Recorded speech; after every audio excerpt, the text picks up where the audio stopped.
இன்றைக்கி அத்திக்காய் பொரியல் பண்ணலாங்க. எப்படி பண்ணலான்னு பார்க்கலாம்.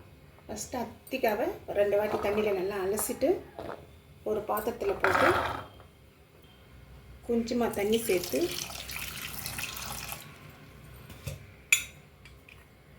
ஒரு 1/4 டீஸ்பூன் மஞ்சள் தூள் சேர்த்து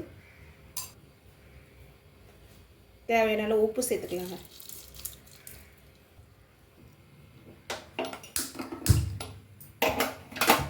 இப்போ மூடி போட்டு அத்திக்காய் வேகிற வரைக்கும் வேக வச்சுக்கலாம்.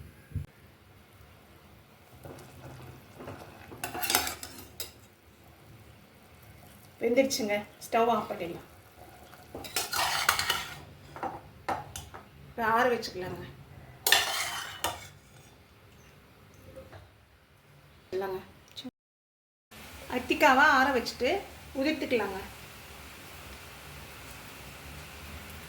இஞ்சிக்காய்ன்றனால நல்லாயிருக்கும். கடாயில் 3 டேபிள் ஸ்பூன் எண்ணெய் சேர்த்துக்கலாங்க.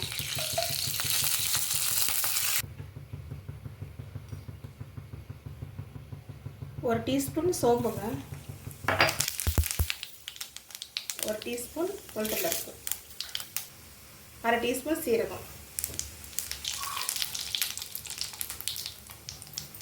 ஒரு 10 பல்லு பூண்டுங்க சின்னதாக கட் பண்ணி சேர்த்துக்கலாம்.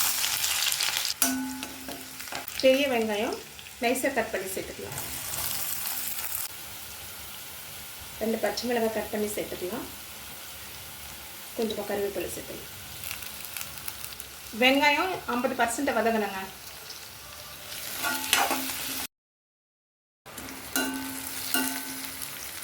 இப்போ 1 டீஸ்பூன் காரம் சேர்த்துக்கலாங்க, மிளகாய்த்தூள்.